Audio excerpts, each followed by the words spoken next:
नमस्कार, न्यूज 31 देख रहे हैं आप। मैं हूं आपके साथ गुंजन। पुराने भोपाल के इब्राहिमपुर क्षेत्र में सरस्वती प्रकाशन के सामने आज सुबह एक भीषण सड़क हादसा हुआ, जिसमें 9वीं कक्षा में पढ़ने वाली छात्रा की मृत्यु हो गई।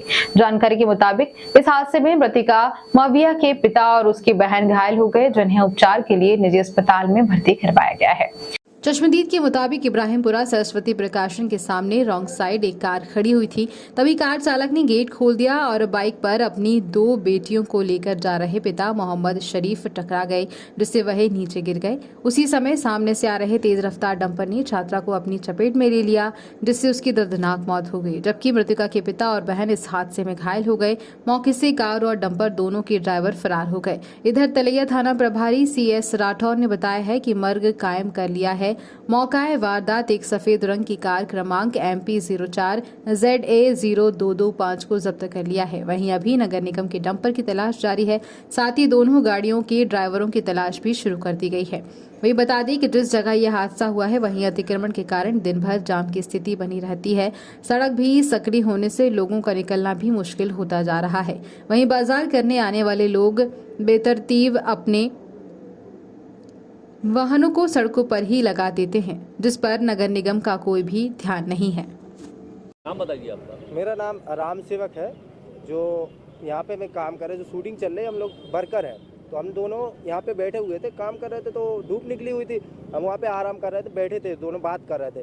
तो जो डंपर यहाँ से आया, वो बाइक वहाँ से आ रही थी। तो हमने आवाज़ आई जोरों से, तो हमने जाके देखा क्या हुआ। तो हमने डंपर के नंबर नहीं देखा। पहले जो इंसान नीचे दबा हुआ था, हम दोनों ने उसको निकलवाया। उसमें से एक बंदा निकला जो डंपर के साथ में था। उन्होंने हेल्प की हमारा। उनका जो बच्ची का हाथ दबा हुआ था, सिर में कुछ नहीं दबा था, उनके साथ हाथ दबा हुआ था। उन्होंने हाथ उठाया, हमने निकलवाया। अब इतने में डंपर, हम उसको देखते, इतने में जो लोग यहाँ डले हुए थे, खून निकल रहा था, हमने उनको उठाया। इतने में डंपर चला गया, बस इतना हुआ। उसके बाद फिर पता नहीं। तो लड़की क्या कितनी उम्र होगी थी आपका अंदाज से? जो लड़की जिसका हाथ दबा हुआ तो लगभग 20 तो होगी, 18-20 के लगभग होगी।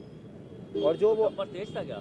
अब डंपर ये चीज बता रहे ना कि डंपर जो आया घाला, उतना आवाज आया। हम दोनों आपस में बात कर रहे थे, हम दोनों यहाँ ऑटो में बैठे हुए, हम दोनों आपस में बात कर रहे थे, जो भी बात चले। अब इतने में जो डंपर की आवाज आई, इनकी आवाज है, हम इतने में भागे। एक बंदा और आया, फिर वो डंपर में से उतरा, ड्राइवर नहीं उतरा, ड्राइवर उसमें रहा। उसको हम बोले कि आगे ले, वो पीछे कर दिया गया। और ऐसा करके बाद ये आगे भाई गाड़ी यहाँ खड़ी थी रॉन्ग साइड, उधर से बच्चे आ रहे थे। गेट खोला इसने, बच्चे बचने के लिए उधर गए। उधर से स्पीड में डंपर आ रहा था, वो उसके अंदर घुसे, डंपर उसके सर पे चढ़ गया। एक बच्ची की डेथ हो चुकी है, 2 की हालत सीरियस है। तो हम लोगों ने गाड़ी को यहाँ खड़ी रही। PI साहब आए, उन्होंने आश्वासन दिया कि हम कार्रवाई करेंगे। तो हमने उस गाड़ी को जाने दिया। कौन सी गाड़ी थी वो? गाड़ी आरटी का नया मॉडल की है, वो न्यू मॉडल की आरटी का थी। और एक डंपर था। उन्होंने बोला कि हम दोनों के ऊपर कार्रवाई करेंगे, आरटीका वाले के ऊपर भी और डंपर वाले के ऊपर भी। पूरा आश्वासन दिया PI साहब ने कि हम बिल्कुल कार्रवाई करेंगे, और अगर कुछ भी हमारी वो होगी तो हम नौकरी छोड़ देंगे। इतनी बड़ी बात कह दी उन्होंने। और गाड़ी सर, एक सड़क हादसे में एक बच्ची की मौत का मामला आया, क्या मामला है पूरा? हाँ, जो मावी की बच्ची है, जो स्कूल में पढ़ती थी, इसके पिताजी मोटरसाइकिल से ले जा रहे थे, एक बच्ची और बैठी थी। तो सरस्वती प्रकाशन के पास एक गाड़ी खड़ी थी, उसने अचानक गेट खोल दिया, ये लोग गिर गए। और इनका कहना ये भी है हम लोगों बागों का कि डंपर आ रहा था नगर निगम वाला, तो वो चढ़ गया। तो उस चीज़ की हम विवेचना कर रहे हैं, कैमरे दिखवा रहे हैं। मर्ग कायम कर लिया है, मर्ग PM कार्रवाई चालू है। मर्ग प्रकरण पंजीबद्ध करके आरोपियों को गिरफ्तार किया जाएगा, गाड़ी जब्त की जाएगी, विधिवत पूरी कार्रवाई की जाएगी। सर, कार किसकी थी, क्या थी, कुछ पता? अभी पता नहीं चला है, क्योंकि कार अभी भीड़ ज़्यादा इकट्ठी हो गई थी। पता कर रहा हूँ, उसका RTO से पूरा रिकॉर्ड रखने के बाद जो चालक है उसका अरेस्ट करेंगे। इसी तरह की तमाम खबरों के लिए बने रहिए हमारे साथ। नमस्कार।